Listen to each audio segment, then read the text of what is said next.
Eto guys, ituro ko sa inyo kung paano nga mabilis na paraan sa pagtanim nga ng atis. So na lamang nga ikat natin itong sibuyas. At pakatapos nga ay lagyan natin ito ng aloe vera.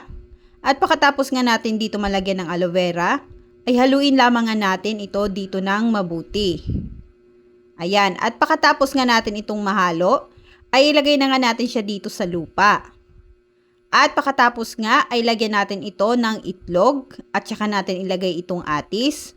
At sunod nga dito ay diligan lamang nga natin ito ng soft drinks. At pakatapos takpan lamang nga natin at antayin lamang nga natin ito ng 7 days. At after 7 days nga, ayan, nagkaroon na nga ito ng dahon. So bunutin muna nga natin ito dito sa lupa at tignan natin kung ano nga naging resulta. At ayan, nagkaroon na nga ito ng ugat. So ilagay na nga natin siya dito. At pakatapos nga itabunan nga ulit natin ito ng lupa. At after 6 months nga, ito na nga ang kanyang mga bunga.